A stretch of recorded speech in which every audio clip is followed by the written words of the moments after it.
Émission consacrée au développement durable sur Alsace 20 à l'occasion de la semaine du développement durable qui va commencer demain. Je suis avec Jean-Luc Sadorge qui est le directeur de la DAFT. Est-ce qu'il y a pour vous, Jean-Luc, un engouement des Alsaciens pour le développement durable? Est-ce qu'on est plutôt des bons clients ici? Oui, je pense qu'en Alsace, il y a une vraie antériorité sur cette thématique de l'environnement d'abord et du développement durable, c'est-à-dire que la prise en compte plus transversale de l'environnement dans l'économie depuis assez longtemps. Par contre, c'est vrai que la dynamique, ça a beaucoup évolué depuis le Grenelle de l'environnement. On ressent très profondément que ça a changé un certain nombre de choses. Dans tous les domaines. L'administration, évidemment, a changé ses clés pour regarder les choses. La région Alsace avait toujours eu une politique très affirmée, mais disons qu'elle retrouve des partenaires peut-être plus ambitieux aujourd'hui. Alors on est frontalier de l'Allemagne, on sait qu'en Allemagne il y a un développement de l'éolien. Est-ce que chez nous, dans la région, c'est quelque chose d'envisageable? Eh bien non, pour une raison très simple qui n'a rien à voir avec la volonté ou l'envie, c'est que nous n'avons pas de vent. On a un régime de vent très particulier qui est en fait stoppé, les vents dominants d'ouest sont stoppés par les Vosges.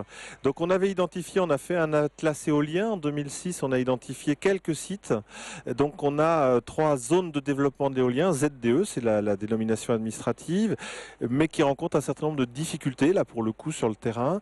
Donc il y a un projet qui était en développement sur Grendelbruch, mais qui ne se fera pas vraisemblablement parce que on a un problème assez compliqué et compréhensible, c'est la co-visibilité avec le Struthof. Donc les anciens combattants se sont mobilisés. Il y a un autre projet qui est sur le col du Bonhomme, donc dans le parc naturel régional, où là aussi il y a un certain nombre de difficultés. Le projet était administrativement autorisable, mais le préfet a refusé l'autorisation de défrichement, donc vraisemblablement il ne se fera pas non plus. Et il reste 2 dossiers en course, donc un sur l'Alsace-Bossu. Donc vraisemblablement, les éoliennes devraient commencer à s'installer en Alsace-Bottu et pour une mise en service normalement en 2011. Et par contre, il y a un autre dossier, c'est sur le col de Salle, donc qui est partagé. Il y a 11 à 12 éoliennes qui se partageraient entre l'Alsace pour 2 ou 3 et les autres en Lorraine. Et là, les choses sont en discussion. La demande de permis a été déposée. L'administration a 6 mois pour répondre. Donc on devrait avoir la réponse là dans les semaines qui viennent. Vous l'avez dit au conditionnel, c'est que pour l'instant, c'est pas encore une certitude. Nous, région, si vous voulez, c'est pas une de nos priorités. On est beaucoup plus mobilisé sur le solaire, sur la géothermie profonde, sur le bois énergie, qui sont vraiment les énergies renouvelables alsaciennes.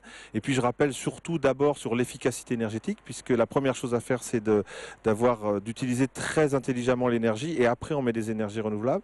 Donc ça, c'est vraiment nos sujets priorités. C'est vrai que l'éolien, évidemment, c'est intéressant parce que ça fait partie du bouquet énergétique, mais en même temps, c'est pas un enjeu très important. Donc on regarde ça avec intérêt, mais sans être non plus très important.